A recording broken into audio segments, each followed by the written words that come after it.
All right, so I wanted to talk about the one of the most scariest things in my opinion.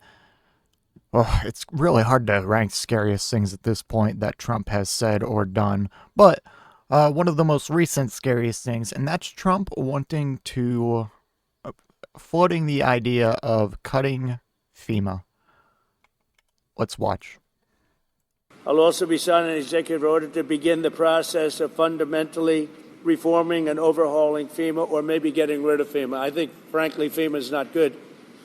I think when you have a problem like this, I think you want to go and, whether it's a Democrat or Republican governor, you want to use your state to fix it and not waste time calling FEMA. And then FEMA gets here and they don't know the area. They've never been to the area. And they want to give you rules that you've never heard about. They want to bring people that aren't as good as the people you already have. And FEMA's turned out to be a disaster.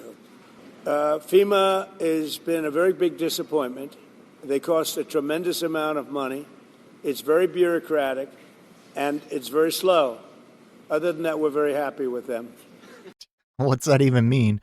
FEMA's has not been great. It costs a lot of money. They've been very slow. They've been a disappointment. But other than that, we've been very happy with FEMA. Okay, and I think when there's a problem with the state, I think that problem should be taken care of by the state. That's what we have states for. I'll also be. So essentially, he wants to just kneecap the nation's ability to plan for and respond to emergencies. And I think that's pretty important. So there's a good article here I have by the AP. Let's go over it. President Donald Trump this week said he wants to reshape the Federal Emergency Management Agency as the U.S. faces the daunting task of rebuilding after storm damage in the Southeast and the devastating wildfires in California. FEMA is tasked with helping states and communities impacted by disasters from floods and fire to drought, earthquakes, tornadoes, and hurricanes. Trump criticized the agency after Hurricane Helene hit in the fall during the home stretch of the election year, questioning its response and spreading false information that its funding was going to migrants or foreign wars. Jesus Christ, I remember that. And I don't know if this mentions it, but, it's also hard for FEMA to do their jobs when you have crazy MAGA far-right supporters going around and hunting, starting militias and hunting FEMA agents on the ground that was helping with the hurricanes we had last year. Can you believe that? But, Jesus. So, at the time, the Biden administration defended FEMA's work, and Congress last year replenished the federal disaster aid fund by $100 billion as part of a massive year-end appropriations bill signed into law by President Joe Biden. But California fire damages are expected to total among the most expensive disasters in the nation's history. The state has already set aside $2.5 billion for recovery. Trump this week spoke with congressional Republican leaders about whether FEMA should continue providing help to states in the same way, according to a person familiar with the conversation and granted anonymity to discuss it. In an interview on Fox News this week, Trump said FEMA is getting in the way of everything and suggested he would withhold assistance from California. Jesus. Congressional Democrats have sharply criticized the president's threat to withhold federal disaster aid. This is like Republican Playbook 101. If it's a blue state having some kind of a disaster, they will try as hard as they can to not provide aid, hold up the process. It happens every single time. Conservatives have previously suggested reducing amount the states are reimbursed for preventing and responding to the disasters. Great idea. Misperceptions are abundant about FEMA's role in disaster recovery, what it does and does not pay for, and what residents in impacted areas can expect. And then here's some useful information they provide, what you should know. What does FEMA do and where does its money come from? FEMA has an operating budget and a disaster relief fund. The fund gets replenished every year by Congress and used to pay for disaster recovery. FEMA also pays for rebuilding from past disasters and for projects designed to protect communities against future calamity.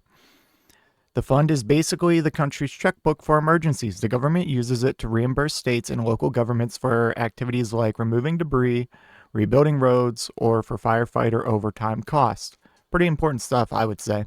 It also includes money for residents ranging from $750 individual payments for emergency needs to $42,500 for some uninsured homeowners to rebuild. The federal government doesn't help with every disaster. It generally has to be above the ability of a community or state to handle. A governor or tribal authority, in that case, asks the president for an emergency declaration. And that's when you will have conservatives try to hold up the process and muck it up if it's a blue state. Meanwhile, red states, and, as soon as a red state has some kind of emergency, they scream for that federal money. So, when there is warning, as with hurricanes, FEMA coordinates with state and local governments about needs and can pre-position supplies like water or tarps in areas likely to be most affected. FEMA also has its own search and rescue teams to dispatch. Experts stress that federal agency isn't in charge of the entire recovery process. Everybody thinks that FEMA just comes in right after the disaster and starts managing the entire disaster, and that's just not the case, said Brock Long, who was FEMA administrator from 2017 to 2019. So it sounds like FEMA's supplementary, and it shouldn't be inhibiting the states to use their own resources to also help with the disaster. It's like, nope, you can't do that until FEMA gets here. Nope, no, sir. You can't remove that debris from that road. FEMA's not here yet. No, you can't save that person drowning in a river. FEMA's not here yet. Like, what are we doing? So, does FEMA have enough money for disasters? Trump has accused FEMA of spending all its money to help immigrants who are in the country illegally, but this claim is misleading. The agency administers the Shelter and Services Program, which gives money to reimburse cities, towns, or organizations for immigration-related expenses. Oh, God. They were right all along. That's where all that money went. Oh, no. Oh, wait. But that comes from a separate pot of money funded by Congress for Customs and Border Protection. FEMA gives out money, but it doesn't come from the Disaster Relief Fund. Oh, you just had to read a little bit more. Conservatives do not like to do that. There are long-term funding concerns for FEMA, however. It hasn't been uncommon for the agency to make what's called a supplemental funding request to Congress to pay for disaster recovery. A 2022 Congressional Budget Office report said most of the money that goes to the Disaster Relief Fund actually comes in these supplemental requests. Extra money that's needed varies depending on the disaster, but the report noted that a small number of those disasters account for a disproportionate share of total spending. So what happens when the disaster fund runs low? The Disaster Assistance Fund sometimes runs low in the late summer before Congress passes a new budget. When that happens, FEMA shifts to what's called immediate needs funding. That means the agency stops paying out for previous disasters and conserves this money for life-saving missions during any active ones. When the Disaster Relief Fund is replenished, then money again flows to longer-term projects. Isn't that crazy? Like, we're able to give unlimited money to war and tax cuts to the rich without even just thinking about it, but like, it's just a normal occurrence for FEMA to run low on money and, kind of have to halt payments to affected families for disasters that aren't current or just, future plans to, prepare for emergencies. So that's crazy. That's stunning to me. That should just be like something well funded, and that just should not be a debate or politicized whatsoever, but we live in America. Honestly, there's a lot of work that needs to be done to streamline it and rethink how can a disaster relief fund be set up in a manner where FEMA administrators not constantly having to ask for supplemental funding. Brock Long, who was FEMA administrator from 2017 to 2019, said previously.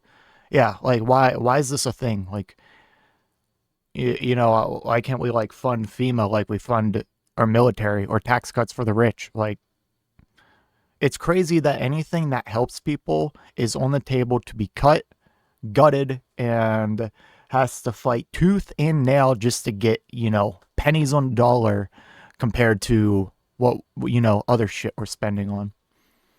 Will FEMA give people enough money to rebuild their homes? No, it's important to know not just what FEMA does, but what it doesn't do, especially for individual people. One claim floating around after Hurricane Helene is that disaster survivors only get $750 from FEMA. That figure refers to help that the agency can give someone in an affected area for immediate needs like clothing or food. The agency can also provide more money for a storage unit, medical bills, or rental assistance, depending on the situation. So it's more than 750. I remember that being spread around by Republicans. They only give 750, so let's cut the entire damn thing. Like, they also give more than that. And if you have a problem with them only giving 750, then give them more money. Give FEMA proper funding. The first line of defense for homeowners is insurance, obvious. People who don't have insurance or not enough coverage can turn to FEMA, but the maximum amount someone can get to rebuild is $42,500. That's a far cry from what is needed to fix severe damage or to completely rebuild. Definitely a far cry. This is one of the kind of major problems FEMA has in terms of how the public understands their role and responsibility, said Samantha L. Montano, an assistant professor of emergency management at the Massachusetts Maritime Academy. FEMA does not make anybody whole after a disaster happens. They are not going to give you enough money to completely recover your life. It's crazy. In this country, if we just shifted our priorities around a little bit, that would actually be probably a pretty easy ask. But we don't live in a country or a world that makes sense. So here we are. So yeah, does FEMA have some budget problems? Yeah. Is the solution getting rid of FEMA? No. No. That is not the solution. It would just be disastrous. They, as we read, they not only help plan for disasters, help provide relief. It's crazy. You think a state like Mississippi is going to be able to handle all the disasters on their own? And are these states going, since this is a budget set by Congress, that's just from, I guess, our normal pool of tax money or, federal revenue, it's not like these states are going to suddenly get, they're not going to be saving money because we cut FEMA. So these states, it's not like they're going to be getting some rebate or some sort of credit for cutting FEMA. They're going to be stuck with the resources they have and no supplemental resources or help from the federal government. That's insane. That is insane. Like, what are we doing? I just don't get it. If you made it to this point in the video, I just want to give a special thank you. If you enjoyed it, please hit that like button down below. And if you really enjoyed it, maybe consider hitting that subscribe button while you're down there. I want to hear your thoughts in the comment section. I will try to reply to any and all comments that I can. Until next time, watch that video on screen.